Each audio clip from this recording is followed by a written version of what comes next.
Micah Hanks, welcome to the program. Oh, thank you so much for having me, Russell. Micah Hanks is a radio talk show host, the host of the Gralien Report, an author of several books. The most recent one is the U.F.O. Singularity. What is this singularity? This conversation won't make any sense until we understand what that means. You know, it's great when a researcher introduces new vocabulary with the very title of the book. And so, singularity is something that a few people in the field of ufology might be familiar with. Others may not, and it really can mean a number of different things. I think that the term singularity is most popularly associated with technological singularity today. Werner Vinge coined the term back in the 1980s when he was talking about a point essentially when humanity merges with machines and we begin to really, kind of assimilate with the very machines and the digitization that we've created that's so popular and present here in the world around us today. Now, the Singularity Institute, there is an institute for singularity these days, they define it as being the creation of a variety of an intelligence that exceeds natural levels of human intelligence.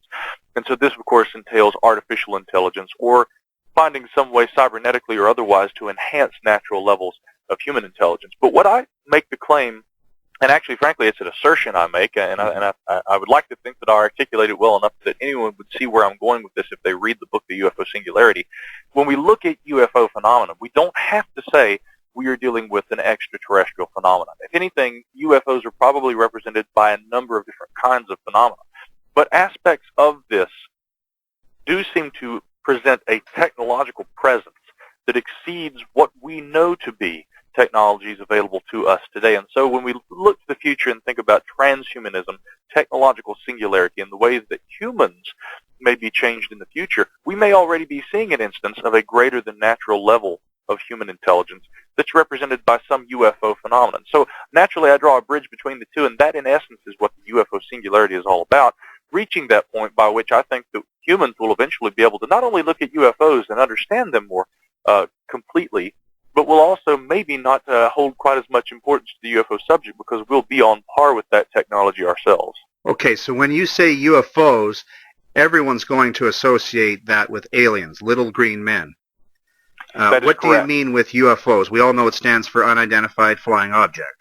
That's precisely correct right there, unidentified flying object.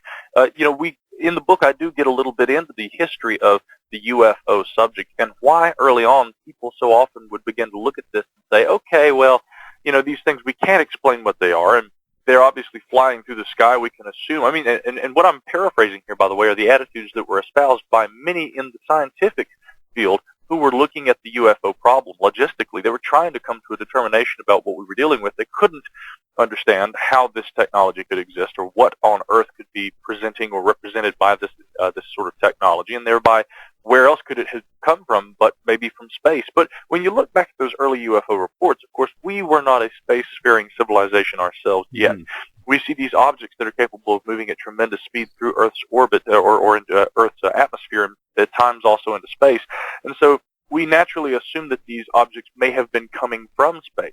That is a bit of a philosophical leap, I think, and although there's always that possibility, Russell, that we're dealing with aliens from another planet, there's not really a lot of evidence that conclusively puts that forth, in a solid fashion to my mind. So, again, I want to try. So who is it then, Micah? Is it the government? That's a good possibility. That would make a whole lot more sense, wouldn't it? Well, it could be. I think it could be a lot of different things. I think that there's a potential that there are government technologies. There may be clandestine organizations that operate, in and around and outside of government, or behind the scenes. We hear about clandestine, groups like Majestic 12 and things that have been popular and rife throughout the UFO literature for years. So there are obviously elements of this that are secret, but there could be other potentials too. We get into, I almost dislike the term, but I do get into what we might call time travel a little bit in the book, and later on maybe we can talk about why I dislike calling it time travel. But there are a lot of potentials that exist that may not have to equate UFOs directly with ETs. Oh, let's not bait the audience that way. Just tell me now, what bothers you about the time travel thing? Well, everybody likes time travel. Time travel is a hot subject. It is. That Back to the Future was a very popular movie. But you see, the problem with Back to the Future, we think of a time machine. We think of a flux capacitor, and we think of DeLorean, and we have Doc Brown and Marty McFly. flying around in a machine that literally is designed for purpose of traveling through time, as though time is a tunnel that you can walk down. Time, when we study science, when we study physics these days, we begin to realize, and philosophy, we don't leave philosophy out like Stephen Hawking often likes to do. Tremendous respect for the guy, but he seems a bit closed-minded in terms of the nature of human perception. Human perception is what time is filtered through. And we perceive time chronologically as a byproduct of the way that we have evolved to perceive our environment. Time, although it is something that is, I guess, a philosophical concept that has helped us to equate, and I guess relate to our environment, time is also something that, for the most part, is illusory when we look at the science behind it. When we look at Einsteinian relativity and we look at such things as time dilation, we see that it's not the immovable constant that everyone likes to think that time is. And what my assertion would be is that if time is essentially an illusion, there's no need to design a machine that can travel through it. And so, therefore, I would argue that there may be technologies, likely from our temporal future, what we would perceive as the world of tomorrow, that may be capable of influencing space-time in such a way that we are capable of observing aspects of that technology today. They may not have to be technologies that are designed with the purpose of flying through time like Doc Brown and Marty McFly do. And so that's why I think that time travel, it's a popular subject. We don't understand it in completeness yet, but I think that it may be a bit of a misnomer in the sense that future technologies may not have a need for traveling through time if human perception is altered in such a way technologically that chronological observations of time as we know today are no longer the norm. You mentioned Michio Kaku in your book a few times. He talks about type 0, type 1, type 2, and onwards type societies. Is this singularity, would we say that's the difference between the type 0 and the type 1? Well, I would also say that although that's a possibility, I think that Kaku, looking at things in terms of a civilization or an intelligence maintaining utter and complete physicality and moving through space in a physical sense like that, may be, it may be a bit simplistic, with all respect to him. Mm-hmm. And the reason why is this. I think that the one thing that a lot of physicists and a lot of speculative scientists out there, in terms of thinking about how alien civilizations might come about, how they may progress technologically themselves, the problem with that mode of thinking to me is that when we see the trends our technology is taking today, guys like Ray Kurzweil talk often about such things as whole brain mapping. What's the purpose of mapping the brain? Well, we talk about being able to transfer the essence of human thought, the inner workings of a brain, into a digital format. There's such a concept in philosophy as embodied cognition, and the idea that a lot of the way that we perceive the world and the way that a being and intelligence acts is relative to the shape of that being. And of course, with humans, that would be a physical body. And so what I would often wonder is that if an intelligence, a civilization somewhere on a distant planet, let's assume for a moment, let's say that they harness technology similar to what our futurists today would call technological singularity or post-singularity technologies, I wonder if the epitome of evolution for a technology that has gone hundreds of years beyond that singularity point, I wonder if the penultimate evolutionary stage would be physicality. And it may be a point that certain intelligences literally transcend aspects of physicality, and there wouldn't be a need for the kind of 0, 1, and 2, harnessing the power of a star and some of these justifications that Kaku and others have put forth. Now, I couldn't tell you that that's not what's going to happen. I just like to always try and probe the alternatives and wonder if, for instance, if the technology transcends physicality as we know it and they can take it to another level, this could explain why we have this incredible absence of interconnectedness with other civilizations and evidences of technological beings like ourselves. It could be that after a certain point, technology and technological trends will help a civilization move to a state of being or perception that humans are incapable of perceiving, and that's why we think that we're alone. They could be all around us, but they've transcended our levels of perception. One thing's for certain. Science has never been able to predict the future over such a span as 50 years or 100 years. No one could have predicted the Internet in the 30s or 40s or 50s. I can't imagine any chance of us being able to look 100 years into the future. Yeah, I just like as you're saying with Michio Kaku, and in all due respect, right. If we knew, we would already be there. Exactly. Look at Arthur C. Clarke, someone again who's he had a profound ability to predict certain technologies, but then again, 2001: A Space Odyssey set forth a future of space colonization that, as far as we know, we certainly are not there yet. And weren't there by the year 2001. Now, some would argue that there are secret space programs and things going on behind the scenes, and they've actually transcended the kind of technology that Clark envisioned. That may or may not be the case. We just don't know. I would argue that, again, if you're going to look at Kurzweil's vision of a future, or anyone else who is a proponent of transhumanism and singularity, which I'm not necessarily a proponent of. I merely talk about this in a journalistic fashion in my book. But I would argue that you should take it all with a grain of salt, because if you look back at the history of predicting, like you said, looking at a few decades from now, it would be very difficult to say what technologies might come between us today and the man of the year 2030 or 2040, 2050 or beyond. There could be technologies that would completely change the playing field and alter what that expected vision of tomorrow is going to be. And, it's anybody's guess really where we'll end up being. I'll say one more thing on that point, though, Russell, that a lot of people think that singularity and the merging of man and machine, or more effectively, I would say, man and technology, would entail that tomorrow we're all going to be cyborgs walking around, or that we're going to literally transfer our brains into mechanical bodies that can live forever. And a lot of people say they don't like that.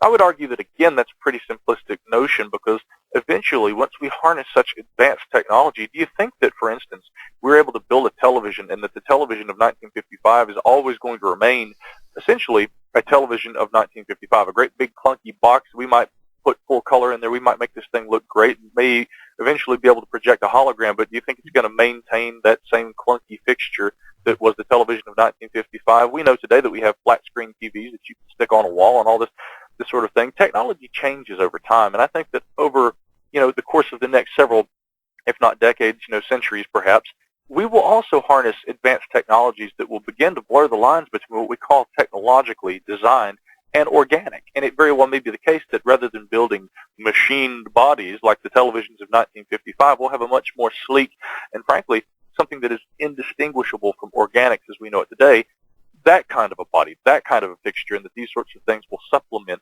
natural bodies. And so I don't know that it's necessarily ever going to be people walking around like cyborgs, looking like something out of a Terminator movie. We'll probably harness technologies that will bring it closer to what we actually are already. If they were that advanced, I'm not sure the need to have to replicate the image of the person at all. Or why the need to give emotions. Emotions are a tool that humans use. Fear is a useful tool, all these natural, innate emotions. What need would a machine have for these things?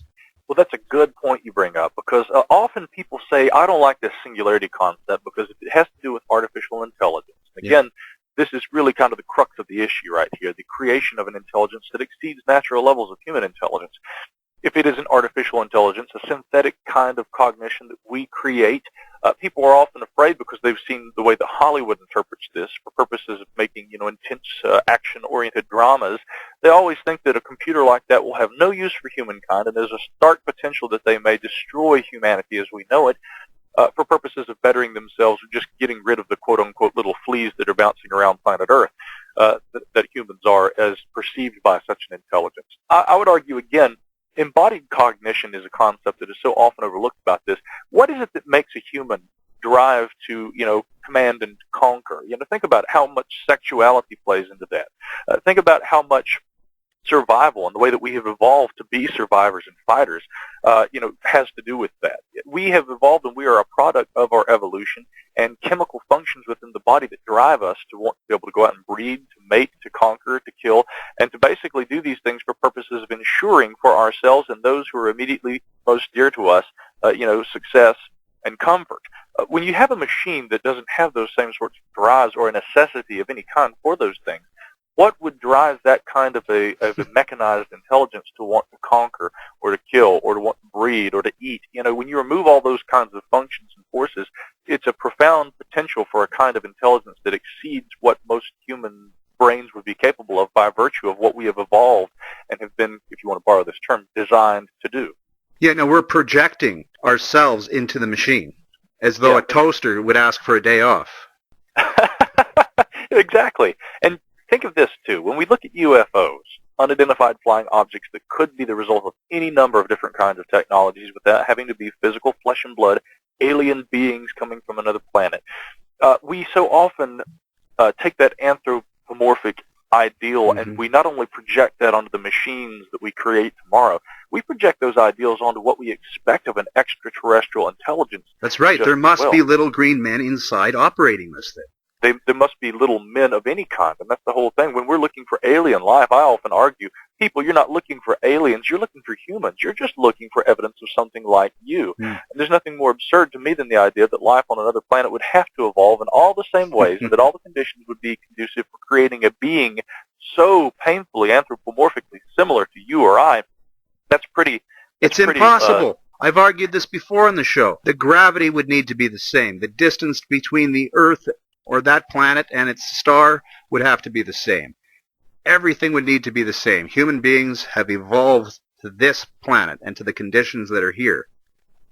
Right, absolutely. And an intelligence on another planet may not even have to evolve in a sense that would be entirely physical, as you or I might know it. Or if they did, they might utilize technologies to augment themselves in such a way that on a perceptual level, according to the justifications of what we've evolved to be able to react to on this planet for purposes of survival, we may not be able to be capable of perceiving those kinds of entities. I mean, think for a moment about, we talk about the 5 senses, and then they talk about ESP as being a 6th sense. That's so absurd because there are a variety of different senses, barometric pressures, and some people claim that they have an ability to, if not sense, at very least be, I guess, troubled by, and in a sense, effectively, they are sensing an electromagnetic field, that some people claim they can hold a cell phone by their head and they get dizzy, and so they are affected by different influences in the environment. And really, though they're much more subtle than the 5 primary known senses, or the dominant senses as we would call them, some people can sense pressure more effectively than others. And of course, heat and cold.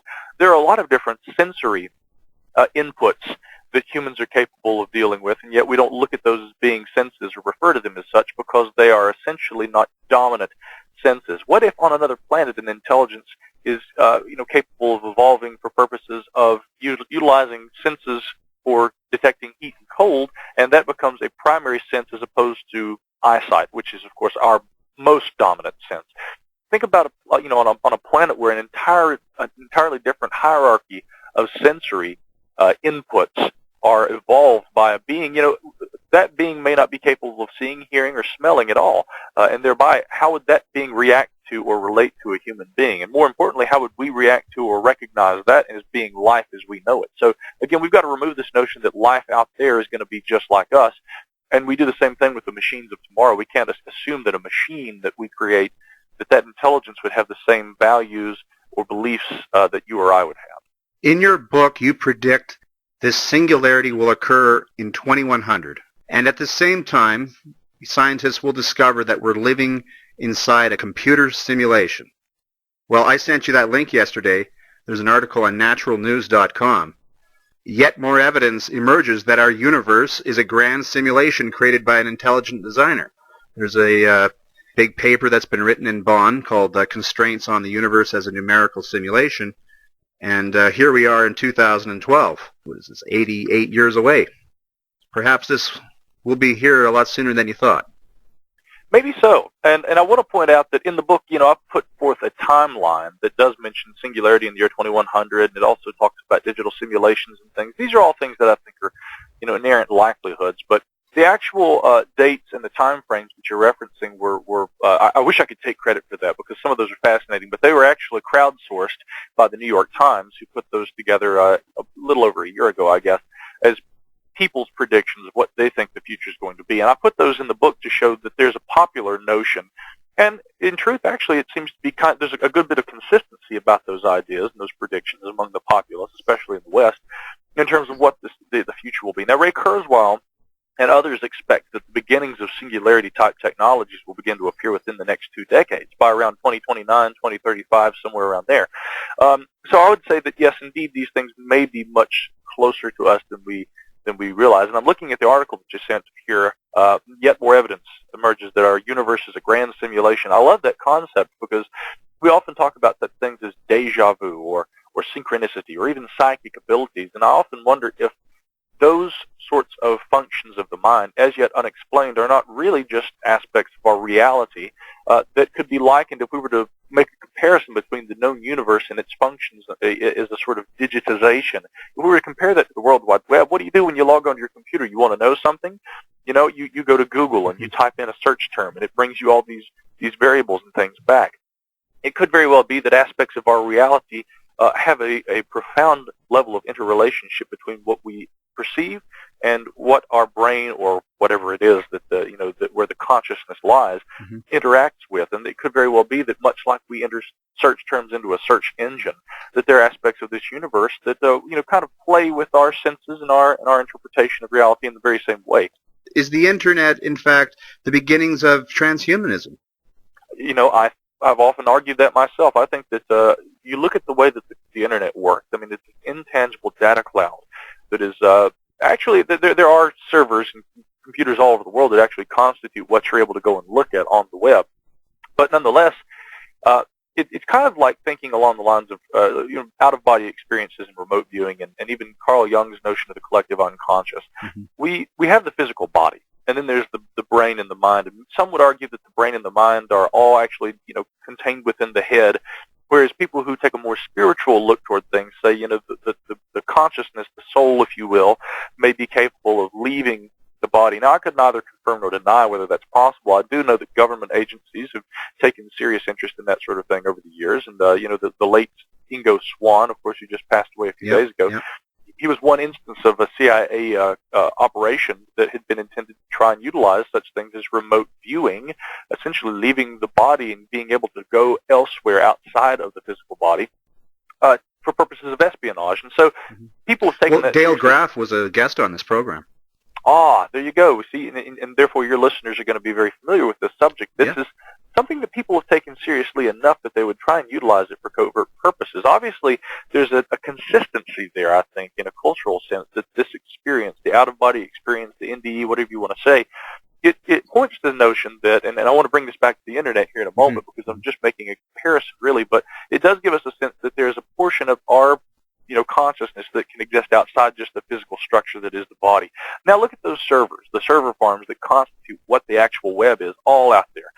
And I think that the summation of mankind's knowledge is migrating from our head over into the web. And although there are actual physical structures that support that, the web itself is this conjoined entity, it's this intangible kind of a subspace, if you will, that is containing more and more every day the summation of all our knowledge. And when you talk about such concepts as the deep web, that's a fascinating one. The fact that about 80% of what we think is out there on the web is completely invisible to search engines, completely invisible to anyone else's ability to find it, aside from just knowing exactly where to go and look. That's both terrifying and very interesting to me. There's so much more knowledge on the web than most people even think about. And if you think about the way that a system can contain information, and you look at the history of artificial intelligence, the study of computer intelligences, there's certainly a parallel between the way that supercomputers began to, quote-unquote, wake up and become self-aware, and the potentials that feeding information into the web and just feeding and feeding and feeding, you have this essentially a supercomputer that is containing all mankind's knowledge. And there are some AI researchers out there who would argue that the web already behaves in some ways like a form of consciousness, if not like a human brain. So yeah, I think it very well could be that the precursor to eventual artificial intelligence may be our interwebs that we see today. To put it concisely and quickly, the internet is changing the human brain in a lot of different ways. As I mentioned, the summation of humankind's knowledge is moving over to the web. And I'd heard an NPR report talking about how physics professors at some American universities are beginning to teach less about memorization of equations and things like that. They're reversing the order of lectures. As opposed to having a lecture and then doing a reading, they assign a reading.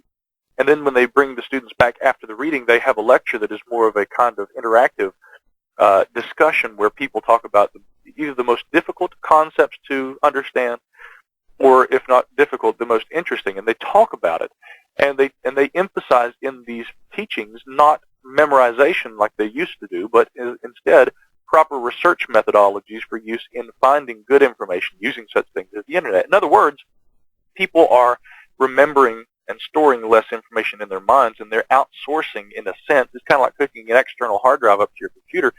The web is the great big external hard drive of humankind, and we're taking our knowledge, we're transferring it to the web, and if we need something, I mean, think about all the personal information and stuff that you that you can store on your computer or in the web and various places. The whole idea of a blog. Everybody's got a blog now, every Tom, Dick, and Harry, but the thing is, the idea initially behind that was we used to keep little journals and little things that we'd store our thoughts. The weblog was taking that, putting it on the web, and then that turns into, well, now we share our ideas with the world. Citizen journalism has become a concept. So not only have the old barriers in terms of the way that media is presented to the world, have those begun to be broken down, and now anyone who has any cursory knowledge of the web can get out there and they can make their opinions known.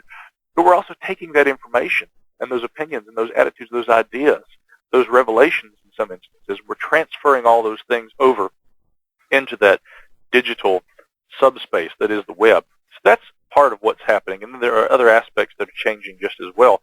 One of the key ones, I think, is that as a result of internet culture and as a result of having to a necessity for memorization that we once had, being able to outsource to the web the functions of the brain effectively, I think that it is actually probably, if anything, contributing to shortened attention spans.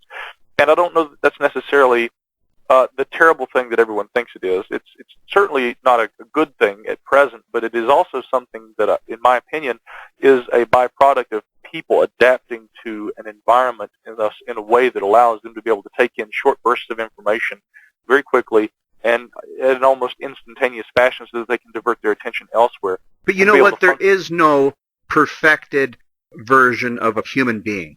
We're always changing. It's not like, okay, you have the white picket fence and a wife and a car, and it's 1960s America, and that's what people are, and that's what they should be, and that's where we're going to go. Things will always change, and so will people.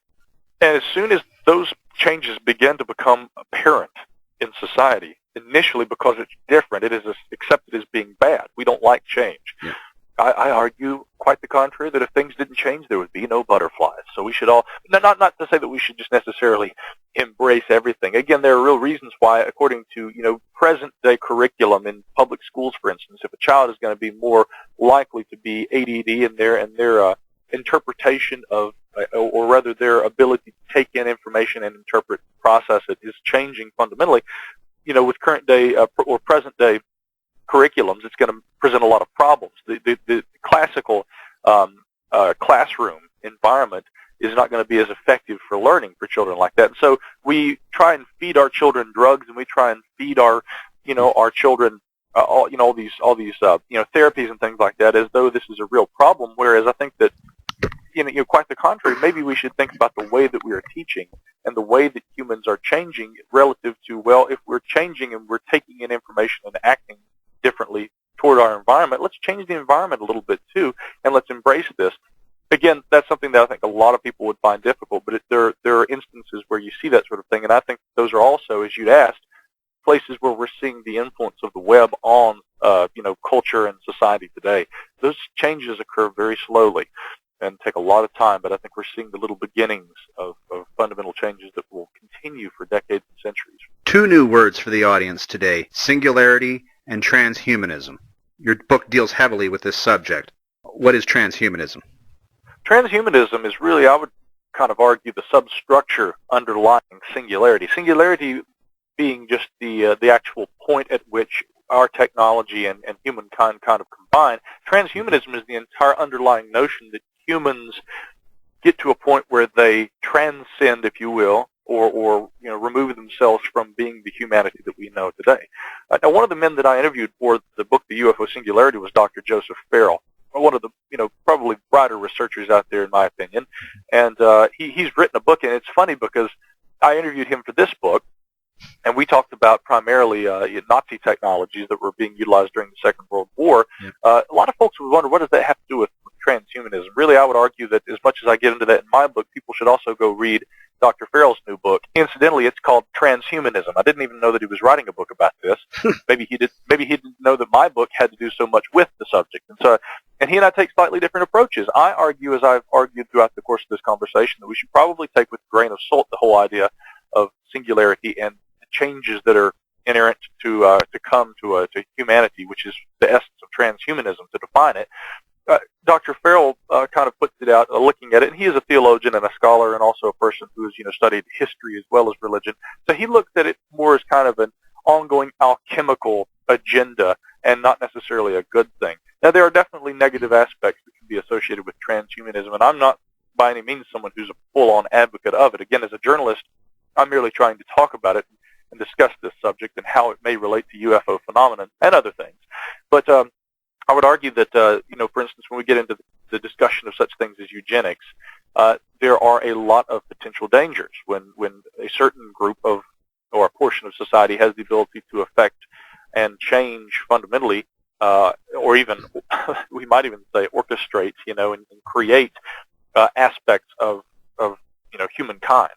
That there are obvious dangerous potentials there when we get into the areas of cloning and genetic manipulation and creating such things, maybe even as hybrids, species that are hybridizations of humans and other animals and things like that. So those all kind of are encompassed within transhumanism, and I would say that there are just as many stark dangers as there are promising potentials. And I don't mean to just come across as a complete advocate for it, but that in essence is what transhumanism is, looking to the future in the way that technologies or anything else may change fundamentally what humankind of today is.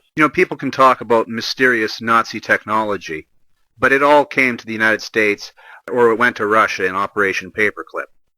Well, I would argue most of it did. Well, perhaps some of it was destroyed. Or are you suggesting it went somewhere else? Well, again, you know of someone in Sweden that it...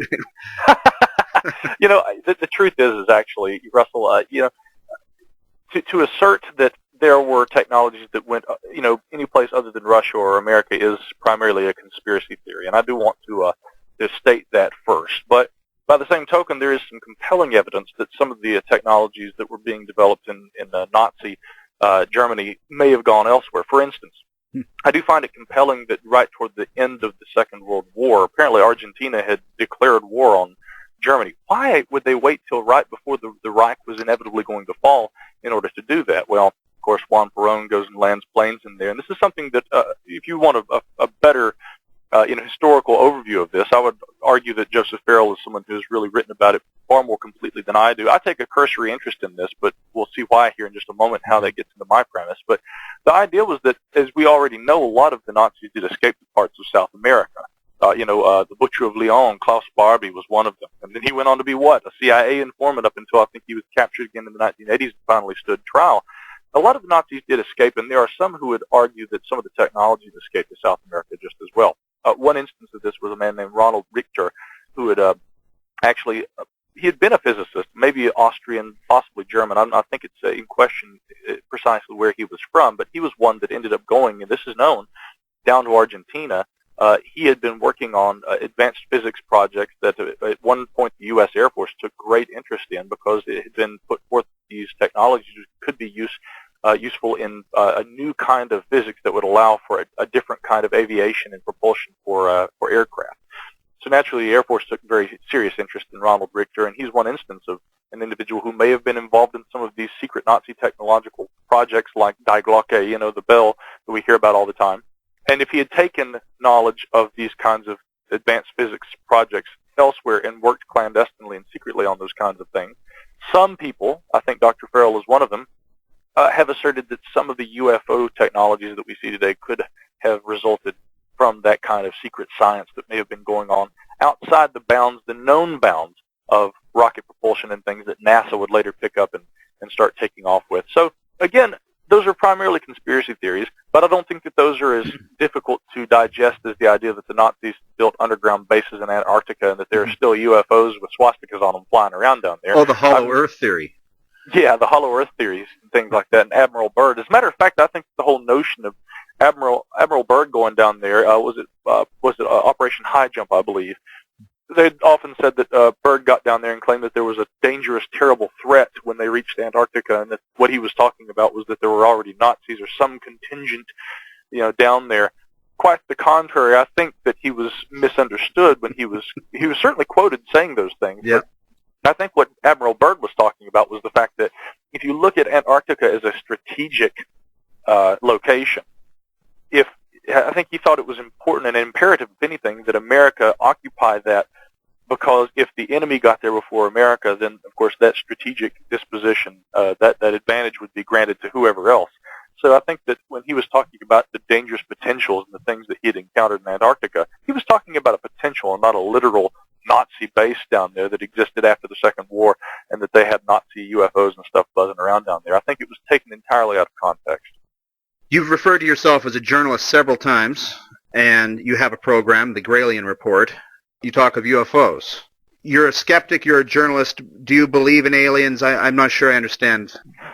It is a little bit tricky for people because they say, now you say you're a skeptic and yet your site's called the Gralien Report. And that is a reference to gray aliens, but that's also more of a cultural thing for me. You know, Gralien, there are a few reasons why I elected to use that term. A, because I do certainly believe that elsewhere in the universe, extraterrestrial life does exist. I would not begin to assume that I, in all my wisdom of 29 years, that I know that extraterrestrial life doesn't or could not exist elsewhere. Certainly, I'm sure it does. I just don't know that we can, we can put forth any evidence, hard evidence that directly correlates UFOs with ETs. I mean, that's always a possibility. It's just a bit of a philosophical leap to make that assumption. And so the Gralien, see, that's a word, it's a portmanteau, a combination of two words. It's a unique term, and these days, if you're going to survive on the web, if for purposes of branding and marketing, it really helps to be able to have a unique term, So if you've got a weird last name, that helps. Well, I've got a slightly weird first name, Micah, which is really more of a kind of a Hebraic version of Michael, I guess. But Hanks, then again, is not exactly an uncommon name. So Gralien was something that I think was, both for purposes of creating a distinction and also making a bit of a joke about the whole alien culture. That's really what that's all about, the Gralien Report. But yes, I do say I'm a skeptic. Yes, I do find UFOs very interesting.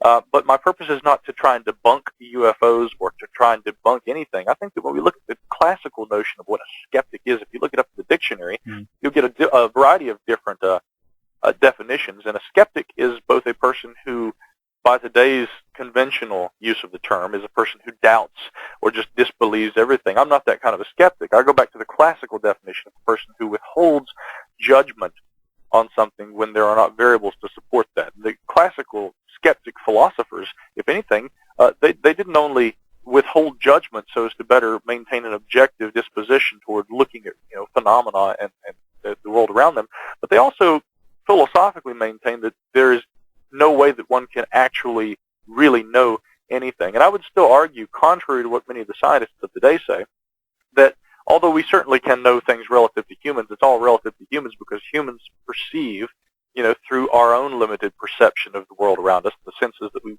got into a few questions back. So I would say that, we do know a lot, but it's relative to human perception and what else may be existing out there in the cosmos. Maybe things that we couldn't determine through present-day levels of human perception, cognition, and technology. So all of these things are incorporated into what I do with the Gralien Report. Yes, there's a bit of cultural commentary and even a bit of satire at times, but there's also a heavy dose of what I think is skeptical research, not buying into those memes like ETs visiting Earth or that, ghosts are spirits of the dead. I mean, we could go on and on about all those things. It's a little beyond the scope of the conversation here, but I proudly maintain that I'm a skeptical researcher, but I'm not a disbeliever, a debunker, an atheist, or any of those kinds of things. I'm just someone who withholds judgment in the absence of facts. A scientific view towards some of these exotic subjects. That is precisely what science is. Look for the facts, and when you have proper data that can back up an opinion or a disposition, then move forward, but don't take a bold preconception. Very briefly, I'll just say, for instance, we say often that ghosts are spirits of the dead. In my heart, in a romantic or in a spiritual sense, I might feel that there is indeed an essence of the intelligent being, the soul, spirit, if you will, that exists apart from the body. But scientifically, I can't prove that. And so, how can we assume that a ghost is a spirit of the dead by assuming that the soul actually exists? Again, we see people in virtually every area, Russell, of the unexplained, whether it be with UFOs or cryptozoology or ghosts or anything. People always tend to take an attitude that, well, we don't know what something is, and so we're going to take another unjustifiable claim and use that to support the unexplained argument. Ghosts, therefore, are spirits of the dead, even though we can't prove the existence of a soul. We have not found concrete evidence of the existence of alien life, and yet UFOs are extraterrestrial vehicles. people always try and justify the unexplained with other unknowables, and it's quite silly. And so a skeptical approach is not saying none of it exists. I think it's counterproductive too, Micah, because you get so ahead of yourself that it's very difficult to pull back from incorrect assumptions. Well, absolutely. Because now we have a whole culture. Norio Hayakawa talks about this a lot. The UFO subculture. It's huge, and you couldn't pop that bubble if you wanted to. The other thing too, Russell, I find this often, especially when I go out to events and things like that. I've always got the people who, and granted, I've got a spiritual side just as well, and there are some people who express deep spiritual metaphysical concepts to me, and I don't think that they're crazy by any means. I can relate to that to an extent, but by the same token, then they're always the ones that will want to come out and talk with me and say, I've been contacted, and I feel that I have a message that needs to be presented to you right now. They have sent it. Who is sending it? Them. I always get a couple of those types and everything, and that's okay. For all I know, maybe there is some intelligence in touch with these people, and that for whatever reason it's supposed to be imparted to me. But again, there is a bit of a dichotomy that I want to be open and accepting of those potentials, but by the same token, I don't see any science that backs those things up. So a lot of people would say, Russell, that I, Micah Hanks, am a walking contradiction, but you have to acknowledge that there are a lot of contradictions in this field, and if I'm contradicting myself by acknowledging that there are contradictions, then hey, call me a contrarian. That's great, but I'll maintain that it's a better approach than just blind faith. Keep an open mind as long as your brains don't fall out. Well said. The Gralien Report. When can my audience sample the competition and listen to your program?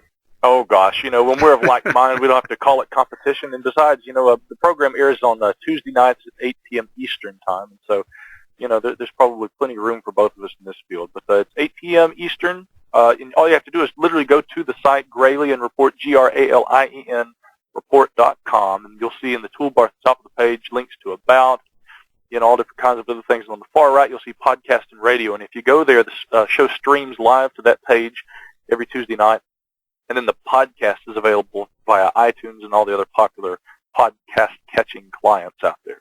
And your new book, very thought-provoking. We've had a great conversation. Your new book, The U.F.O. Singularity.